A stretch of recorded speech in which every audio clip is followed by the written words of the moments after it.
Tick, tick, tick, tick. The clock is ticking. Every minute you spend ignoring these wealth killers takes you further away from your financial goals. In this video, I reveal the biggest traps that almost everyone experiences in their 20s and 30s. Don't miss the chance to change your financial destiny today. The biggest wealth killer: buying a new car with payments. Did you know that there's one thing that can destroy your wealth faster than any other, especially in your younger years? It's buying a new car on credit. Yes, you heard right. That shiny car you drive around so proudly could be your financial grave. Why? Because not only are you paying for a car that immediately depreciates in value, but you're also paying interest on top of that. Even if your interest rate is super low, you're still paying for something that's becoming worth less every day. It's like burning your money while you're stuck in traffic. You have a car that is depreciating in value, going down in value, and of course you're paying interest payments. You may say, well, I get a really low interest rate. I get it, but you're still making payments on something that is going down in value.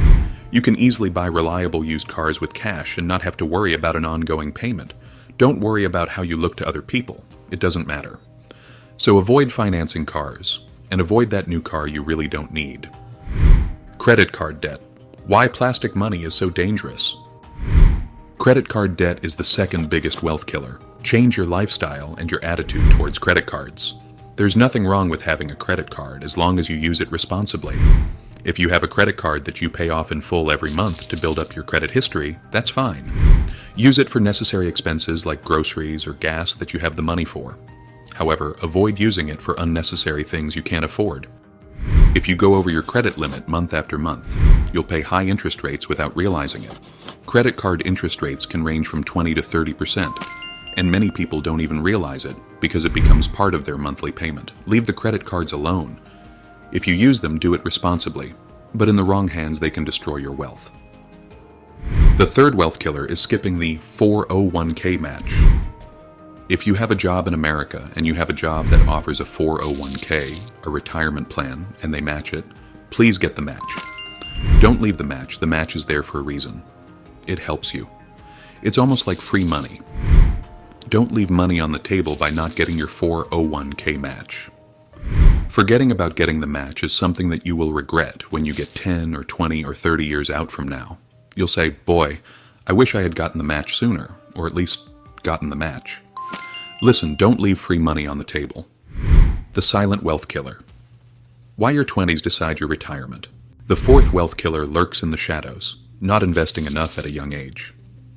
In our 20s and 30s, we live in the here and now, unaware that one day we'll be 50 or 60 years old and need every penny we've accumulated in our younger years. We underestimate the power of investing early and give away our future wealth. I learned this the hard way. For years, I neglected my retirement provision and only invested the minimum, a mistake that cost me dearly. The solution is simple. Use the power of compound interest. The earlier you start investing, the less you have to pay in to accumulate assets in old age. If you go all in and invest as much as you can in your 20s and 30s, you will reap the rewards later. Don't wait until it's too late. Start shaping your financial future today. When you're young, you need to stretch until it hurts and invest as much as you can. The earlier you start, the more time compound interest has to work for you. Don't wait until you're 40, 45, or 50 to catch up. That's a battle you're unlikely to win. Invest in your future now and reap the rewards later. The fifth wealth killer is the accumulation of student loans. This also includes the fact that these student loans are allowed to run for far too long. Look, when you borrow excessively for your education or trying to get a higher degree or more skills that you borrow money for, whether it's college or trade school, whatever, you've got to consider the return on your investment. In other words, you don't want to go in debt from student loans, $200,000 with a degree in social work. You've got to be thinking about these things and whether or not you want to get your master's and your doctorate degree or whatever your higher degree is. Is it going to be worth the money that you have to spend on it and then the debt that you're going to be accumulating to get it? Look, if you had to go to a community college for a couple of years, I've never had an employer say, hey, where did you go to school as a freshman and sophomore in college? That doesn't matter. When you go to a community college, you're getting the same 60 credit hours that you'd be getting at a much more expensive college, but you're getting it at a local community college, or go to college slower. Instead of taking 4 years to get a bachelor's, pay cash and make it take 6 years, or 7 years, or even 8 years. Look, those extra years that you spend in school, working and paying for college are better than coming out of college with a 4-year degree in 4 years and having to owe $30,000 and $40,000 and $60,000. If you get loans to go to college or get some type of degree or certification, pay them off as fast as possible. Don't let them sit around and wait on the federal government's program that may or may not be there to pay them off for you. The tech trap: how short-term gratification jeopardizes your retirement. The sixth wealth killer is subtle: tech upgrades. The urge to always have the latest smartphone, the fastest computer, or the most advanced gadget can cost you dearly. A new smartphone for $1,300 may not seem like much, but if you replace it every year, that money goes up in smoke. Imagine if you invested that $1,300 instead. Over the years, it could turn into a considerable fortune. But it's about more than just saving. Foregoing tech upgrades teaches you patience and self-control. You learn to postpone your needs and focus on the essentials. These skills are crucial for building wealth and will ultimately make you richer, not only financially, but also personally.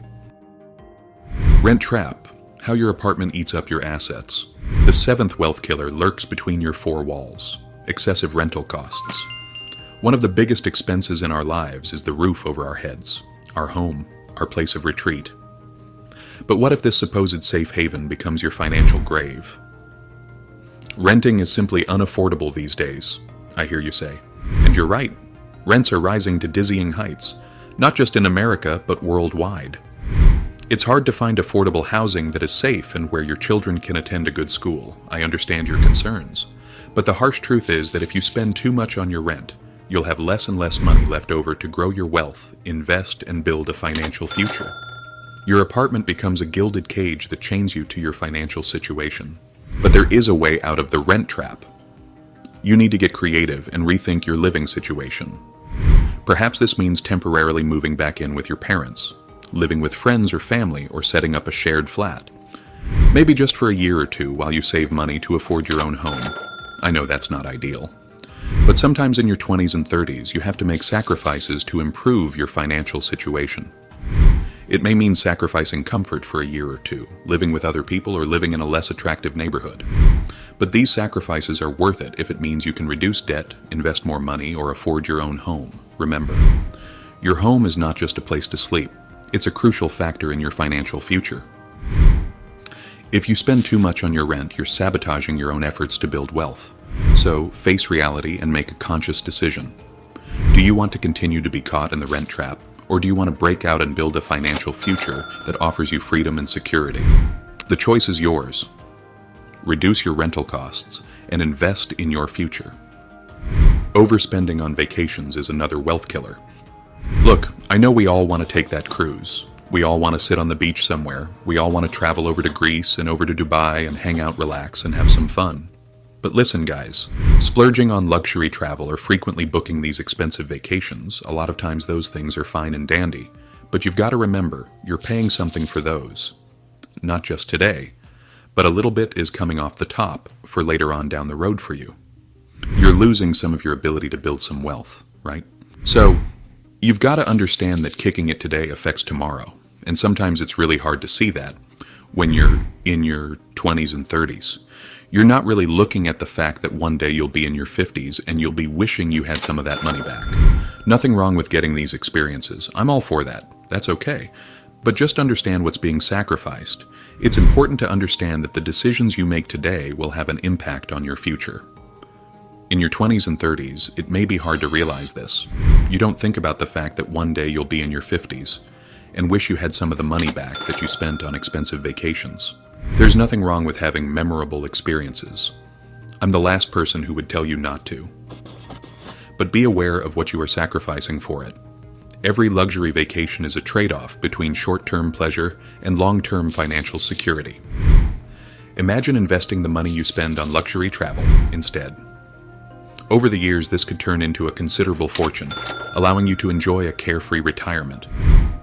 You could realize your dreams, start your own business, or simply spend more time with your loved ones. The decision is up to you. Do you want to continue spending your wealth on short-term vacation pleasures? Or do you want to reprioritize and invest in your financial future? The choice is clear. Enjoy your vacations in moderation and build up your wealth at the same time. Get rich quick? The illusion of fast money. The ninth wealth killer lurks in tempting promises, get-rich-quick scams. Day trading, gambling, and other dubious methods to get rich overnight. Forget it. Building wealth takes time and patience. It's not a sprint, it's a marathon. Don't be dazzled by glittering facades. It may look easy on TV, social media, and YouTube, but the reality is different. For most of us, it takes hard work, discipline, and a long-term strategy to build a fortune. Get-rich-quick schemes go against so many basic principles that it simply doesn't make sense to rely on them or chase after them. Of course, you can make money day trading, but it's a risky game. Many people have lost their entire fortunes in the process. Be careful. Scammers are more sophisticated than ever these days. They lure you in with tempting offers, build up a personal relationship with you, and convince you to buy expensive courses or coaching. But don't be fooled. Concentrate on long-term investments and avoid risky speculation. Payment discipline. How to protect your assets in your 20s and 30s. The 10th wealth killer is lurking in your letterbox. Late bill payments. In your 20s and 30s, be extra careful about paying your bills on time. This will negatively impact your credit score, and you'll need a good credit score to acquire assets later. Even if it's a little difficult right now, you'll benefit by making sure you have a better credit score later on. Pay attention to your credit score in your 20s and 30s, and paying your bills on time with your money is just the right thing to do. Bonus tip: nightlife trap, how clubs and bars devour your assets. The 11th wealth killer lurks in the nightlife, clubs and bars. If you hang out in bars and clubs, you can lose a lot of money and time. Think about it. If you spend 200 euros a month at the bar or club, that's about 2,400 euros a year. Over a period of 10 years, that's about 24,000 euros. If you invest that 24,000 euros over that 10-year period and get a return of 8% or 9%, because you invested it instead of spending it at the club or bar, that 24,000 euros could be closer to 40,000 euros. You see the crowd go left? Consider going right. If you see the crowd go right, you need to strongly think about going left. Have you had enough of these wealth killers sabotaging your financial future? Do you want to finally take control of your money and fulfill your dream of owning your own home or making a lucrative rental investment? Then it's time to take action. Subscribe to my channel now for more valuable tips and strategies to build your wealth and achieve your financial goals. And don't forget to share this video with your friends and family so they can benefit from this knowledge too. Together we can beat the wealth killers and create a better future for us all.